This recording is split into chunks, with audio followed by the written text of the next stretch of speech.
I sat on the sand on Lion's private beach watching as he and King splashed around trying to drown each other in Lake Erie. Last night, I became a woman, and I can't even begin to explain the heights he had taken me to. And yes, he had kept his promise and made me pay for denying him all those times. But who knew torture could be so sweet and make me feel as if I was flying? And I'm not talking about the kind of flying we had done in Lion's attorney Solomon's private jet. I'm talking about the feeling a bird must get when it soars over a raging river that opens up into a powerful waterfall, or the feeling one must get when they jump off a 5,000-foot bridge with only a thin bungee cord to stop you from plunging to the earth. I wrapped my arms around my knees and drew them close to my chest. Last night, Lion taught me things about my body that I never could have imagined. And he had been so gentle, so sweet. He had gifted me with something so beautiful. I had been so scared when he had pulled up to this wonderful house that my palms had been sweating. As he showed me around, I could not appreciate the beauty before my eyes because I knew that the time had come. I wondered if he would hurt me, and if he did, how bad. Maybelle had left us dinner in the oven, but I couldn't tell you guys what it tastes like or even what it was, because the whole time we ate, Lion watched me with lowered lids and an intense look in his eye. "What are you thinking about?" he asked. "I'm afraid. I am so scared that you're going to hurt me." I figured the truth was the best answer to his question. He tilted his head to the side, watching the pulse in my neck tick out of control. "It's okay, baby. It's your first time, and you don't know what to expect. But after tonight, you'll never be afraid of our coming together again. In fact, you may even come to crave it." I sucked on my teeth. "Wow, you are so humble." He did that cute one-sided grin he did sometimes before putting his palm against his chest. "That is true. Thanks for noticing." I laughed at his fake humility. "You know what else?" he asked. "What?" "I have been having a craving for apples." "Oh, well, Mabel is just a sweetheart because we have a whole fruit tray full of them. I wonder how she knew they were my favorite." "Because I told her," he said. Wow, that was really thoughtful. In fact, he made sure there was always apples at the loft as well. He would come in the loft with mail in his hand, a hunk of beef for King, and tucked under his arms would be a bag of apples for me. "Would you like me to get you one?" I asked. I looked across the table at him. He nodded slowly. I jumped up, glad to have an escape from his intense gaze, even if for a short time. I opened the fridge that Mabel had stacked full with all our favorite foods. When Lion went into the kitchen to talk to Solomon, as I lay tied up on the floor, he must have given him a list of things to get. I grabbed one of the green apples and brought it back to him. He didn't take it, so I stepped closer to him. Then he grabbed my wrist and gently kissed where my pulse beat. "That's not the apple I want to taste." Then he swept his arm across the table, sending his plate and silverware crashing to the floor. He lifted me and set me on the table in front of him. And well, my journey into womanhood began. I won't bother with the details, because the amazing things that he had done to me should only remain between me and he. But let me assure you that my fear did not last long. And as I sat here on this beach watching him splash around in that water, shirtless, I wanted him. No, his words were true. I craved him. He looked up and caught me watching him. And I don't know if I had somehow sent him some kind of signal or what, but he came out of the water, drying himself off with his towel.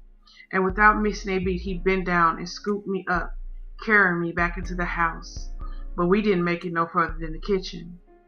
A couple of hours later, I got up out of the bed and put on Lion's tank top. It fit like a dress. He lay sprawled in the bed and grabbed the hem of my shirt. "Where you going, Nuria? I want more apples." I pulled the shirt from between his fingers. "I'm going on a tour of the place." "But I gave you a tour when we first got here." "I know. I was so nervous. I couldn't see anything." I leaned down to kiss his lips, but dodged his arms as he tried to grab me and pull me back down into the bed. "Okay, I'm gonna take a nap then." I think he was snoring before I even left the room. I went down to the kitchen. I loved it. As I walked to the fridge for an apple, I took in all the white and green and yellow color scheme.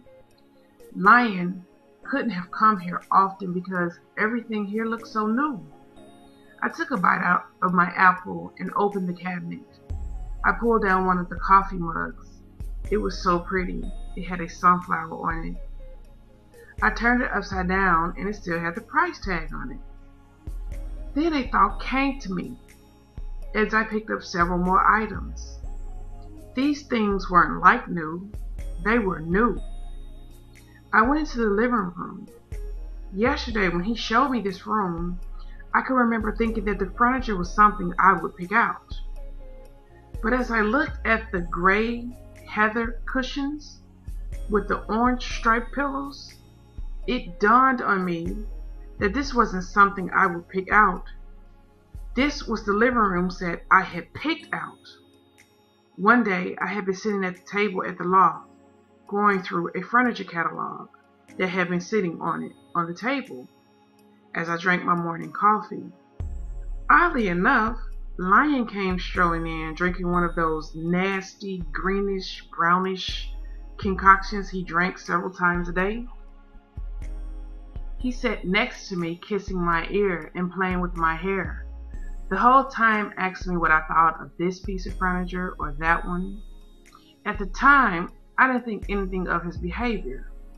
I sat there and laughed at him because he was in such a silly mood, and picked out almost every piece of furniture in this house. I went to the dining room, and there sat the bamboo table that I thought was uniquely beautiful. I remember because he asked me what the world did uniquely beautiful mean. It means that it doesn't look like the status quo of beautiful. It has its own beauty, different from the rest. He nodded. "Yeah, I feel that. My baby is uniquely beautiful," he said as he nuzzled my neck, causing me to giggle. "Your beauty is definitely different from the rest. I have never met a woman more stunning. When I first saw you, I thought you couldn't be real. Everything about you was perfect. My very own, uniquely beautiful warrior queen." Yep, and that uniquely beautiful bamboo table now sat in the dining room. I ran from room to room. Everything that I picked out was here. I ran back to the bedroom and jumped on the bed. But Lion's reflexes were so good that he came awake and caught me around my waist before I could jump on him. Then he set me down so that I straddled his lap. I took a bite of my apple, looking down at him. "Is there a reason you decided to attack a brother in his sleep?" he asked, watching my mouth as I ate my apple. I nodded. "I like all the furniture," I told him. "Do you?" I picked it all out myself. I picked up a pillow and smacked him with it. "Liar! I picked out all this furniture." He smiled at me, busted. "Do you like it?" he asked. "I love it." "Well, it's my wedding gift to you."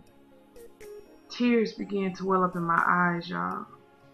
"Why?" I asked him. "Elder told me you hated the design of the loft. And if you hated that, I knew you would cringe at your first view of the beach house.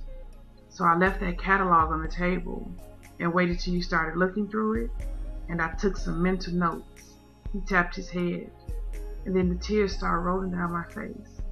Why? Because I want to make you feel at home so that you'll never want to leave me. Yep, that did it. We lost a couple more hours. Later that night, as I lay on his chest, listening to his heartbeat, I realized that I loved him. Lion? He gently rubbed my hair. Tell me a story. He hesitated, but not as long as he had on the plane. The woman raised her son to watch carefully the foods he put in his body. When the boy was very young, they realized he was different from other kids. Stronger, faster. She told him that he must never tell anybody about his strength. She just wanted to keep him safe. But they were very poor, and the money she made at the diner was not enough to pay the bills and put food on the table. She worked sometime from sunup to well after the sun had set, and the boy hated to see his mother so wrung out. So he began to sell drugs. And the fact that he was stronger and faster than everyone else made him an alpha male. So it wasn't long until the streets of Chicago belonged to him. The boy's mother was walking home from work one day when a car hit her and killed her. His voice quivered as he told me this. I kissed his chest and rubbed it like he liked. After that, he continued, the boy became so wicked. He didn't care who he hurt, just as long as he got paid. He had many women. Women was a weakness for him. Because he was alpha, women competed to be with him. And then a new girl moved into the neighborhood. Her name was Delilah. She wore really short skirts and even shorter shirts, and all the fellas wanted to be with her. But she wanted the boy. He strutted around with the hottest girl in the hood like a peacock. And although he had her, he didn't stop what he was doing with his other girls. She fought a lot over him, but that only stroked his ego. She was his main girl, and he thought he loved her. So he told her his secret. Delilah had 4 brothers, and they wanted to take what the boy had worked hard to build. So one day, the boy was sitting in Washington Park, watching his operation work. From corner to corner, everybody with a bag of dope worked for him. One moment, he was alone sitting on the bench, and then the next, there was a homeless man sitting next to him with no shoes on his feet. How many times had his mother told him about this man? But the boy was so arrogant, he just reached into his pocket, pulled out his wad of cash, peeled off $400 bills, and threw it at the man. There you go, player. See if you can get them shoes with that. Your grace period is up, boy, the man spoke. You either do the Father's will, or you go for it without him. Nah, pimp. Tell your father he got me mixed up. Lion has done for lion, so you can walk with all that other talk. Foolish man, how could you forget where your power comes from? You are nothing but a fleck of dust in the eye of the Father. What? You think you're bigger than your Creator now? See, man, that's what I'm saying to you. Nobody created me except for Lion. Look around you, Pops. This is Lion's world. The old man chuckled at him. You are a fool. Okay then. Do it on your own without the Father's mercy. You ain't scaring nobody, Pops. You see, in the boy's mind, he was a god. He was the strongest man he knew. If he wanted something, all he had to do was take it. And then the old man threw the money back in the boy's face. He jumped off the bench and into the man's face. "Watch yourself. I am not to be played with, Pops." "You are nothing." The homeless man laughed up at him. The boy went to hit the man, but before he could, the man gave him a blow to his chest that sent him crashing into a tree across the park. And it was there, laying on the ground, that he saw his girl talking to some undercovers in an unmarked car. She pointed out Lion's car. She even pointed out where Lion lay on the ground. I felt sick. My girl was there betraying me. Police cars came from everywhere. I looked to where the man sat on the bench, and he was laughing his head off at me. I got up and did something I had never did before. Ran. I ran and I hid, trying to figure out what was happening. Later that night, I went to Delilah's house, and I hid under her porch and listened as her brother talked to the feds. They gave them pictures of my warehouse, inside and out. They told them where I kept my dope, my money. They told them things that only Delilah knew. And then I heard them telling them about my strength. They told them that I was some kind of freak with superhuman strength. They asked them how they knew. And Rico, her oldest brother and the leader of their little crew, he spoke and said, "My sister Delilah says he has to eat certain foods and never ever drink or eat anything from the grape." As I listened to the people I trusted betray me, and anger like nothing else I had ever felt was born in me. I came from underneath their porch, and I just wanted to kill. Rico was the first. Before I knew what I was doing, his head was in my hand, and I slammed it with all my strength into the wall of his mama's house. One of his boys jumped on my back, and I slung him. He hit the tree, and the sound of his back breaking could be heard in the yard. The two feds just sat there and watched. One of them had a camera in his hand recording me. But I was so mad, I didn't even notice how calm they were in the face of the carnage I was creating. Then one of them went into his coat pocket and pulled out what looked like a needle gun or something. I ran towards them, but neither of them flinched. They shot me with something that crippled me. My strength was gone. I couldn't even stand on my legs. And as they put the handcuffs on me, I could hear the laughter of that homeless man.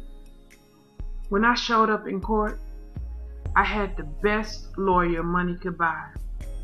Back then, Solomon was a shark, nothing like the man you see today. He was a fast-talking wolf, and I spent half of my fortune on him.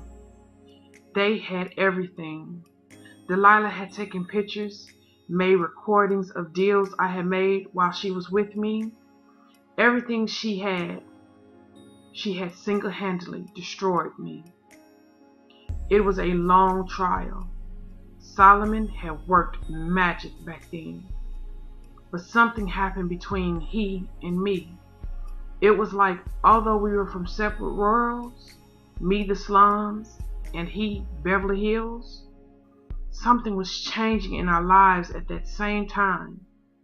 With all that evidence they had on me, my man Solomon got the charges reduced to tax evasion. I got sentenced to 9 years. I don't know how he did it, but after that, he and I became friends.